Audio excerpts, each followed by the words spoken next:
Hi, everybody. Thanks for tuning in. My name is Jamie Grace.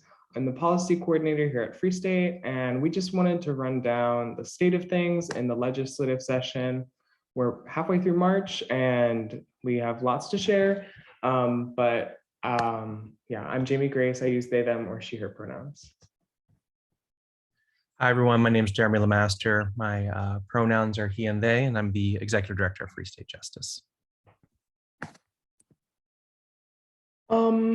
So first thing that I wanted to get started with is telling you about the Transgender Respect, Agency, and Dignity Act, which is a legislation that we are championing, looking to reform conditions of confinement for transgender inmates in detention facilities across Maryland.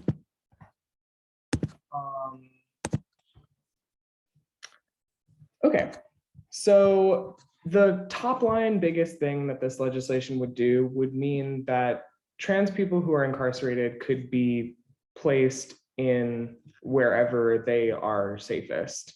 Currently, trans people who are detained or held in incarceration are not able to be housed with the gender that they identify as.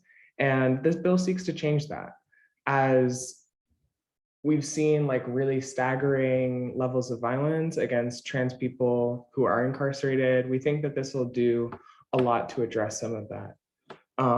The bill also addresses some other aspects of the carceral system, like intake and making sure that people have the chance to self-identify as transgender and have their pronouns and honorifics honored. As well as implementing a non-discrimination policy so that people can't be discriminated against based on their gender or their sexuality.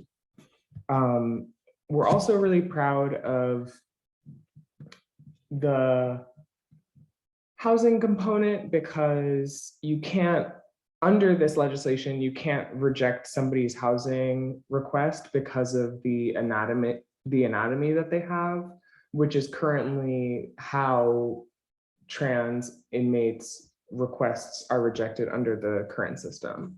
So again, we really see this as a necessary mode of harm reduction that has come from community saying that this is something that they see as really important, and we agree.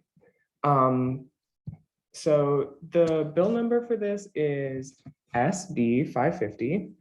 And currently it's stuck in JPR, which is a Senate committee.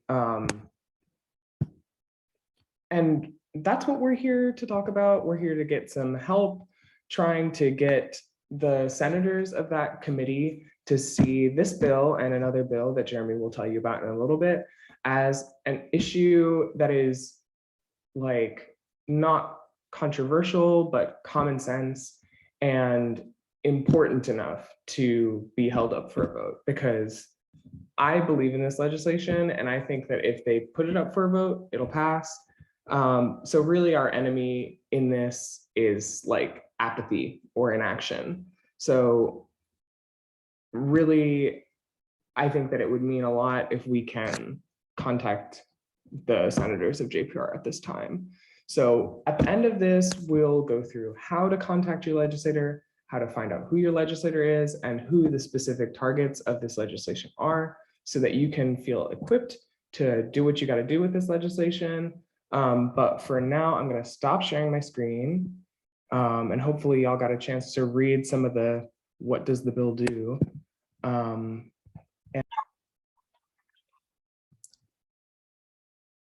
All right, thank you so much, Jamie Grace, for that. Now, turning our attention, we're going to talk a little bit about the Inclusive Schools Act. So this is a piece of legislation that is looking to establish a comprehensive non-discrimination policy for public schools and publicly funded schools across the state. We're really thankful for the energy that was put out in weeks prior to stop a ban on trans kids from participating in sports. And now we're turning our attention to legislation that would help serve as a protective measure. The Inclusive Schools Act would prevent schools districts from enacting their own bans. It would eliminate their ability to withhold privileges from transgender students because they are trans. And so effectively, we can ensure that no kid in the state will be will be banned from participating in sports. And so we're really hopeful that we can get this piece of legislation passed. It's been the 4th year in a row we're trying to get this done. We are at a stage now where both hearings have been conducted. We will be looking to push the Senate JPR Judicial Proceedings Committee to get it out of committee and onto the floor. One thing that you all can do to help is by sharing your story. I think for us, we have been trying to highlight for legislators the importance of non-discrimination policies in creating safer school environments. And this is safer school environments for all students. Non-discrimination policies have been shown to have better learning outcomes and greater senses of safety for a wide variety of students, Black and brown students, girls, disabled students, immigrant students, low-income students, as well as LGBTQ plus students. So really, this is a common sense piece of legislation that could create dramatic improvements for everyone's learning environment across the state.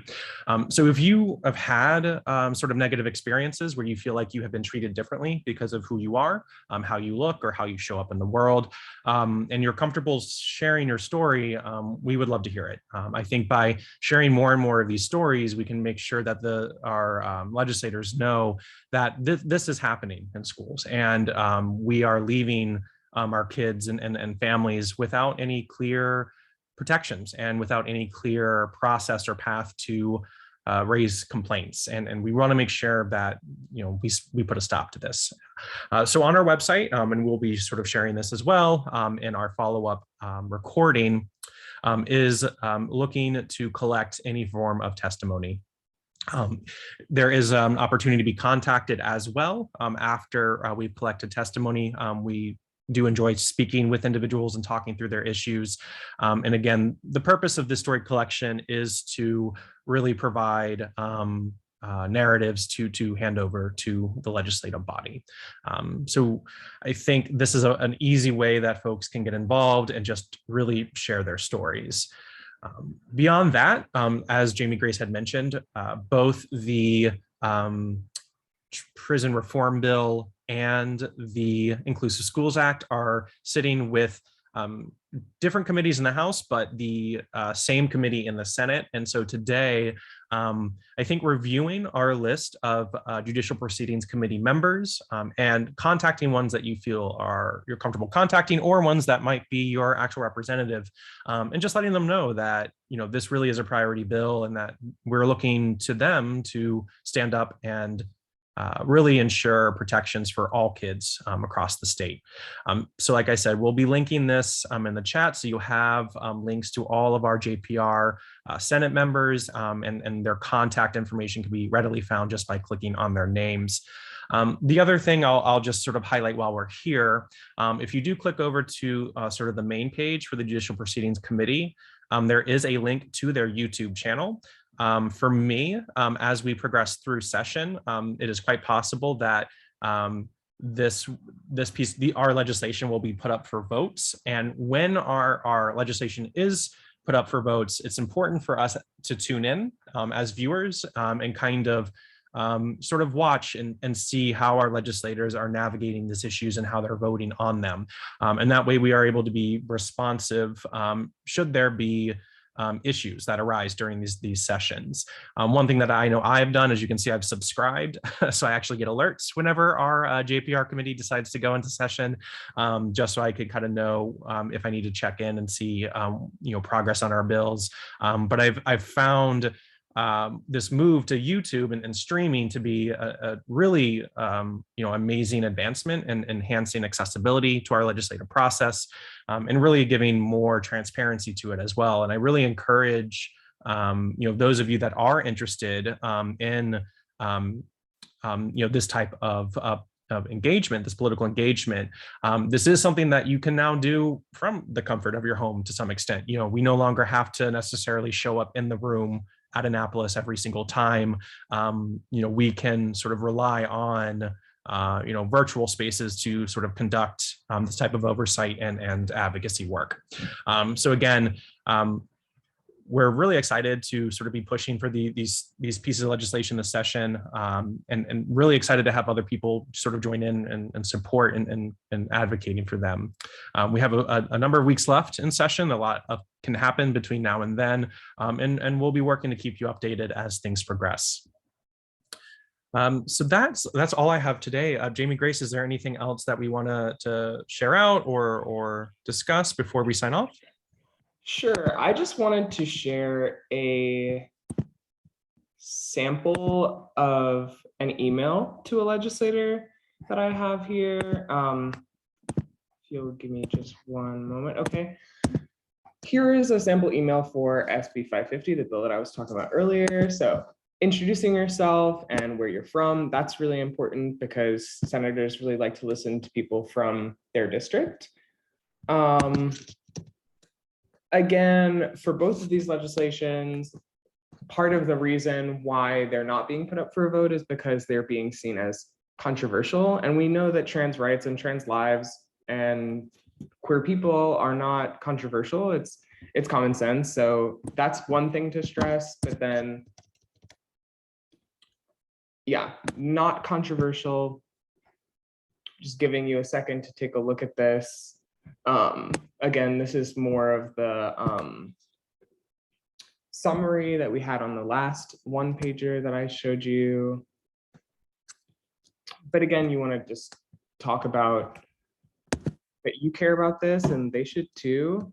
Holding your legislators accountable is a really important part of this process, and we're definitely counting on community support because there's only so much that we can say to these people without them getting sick of hearing from us. So we appreciate all your help on this.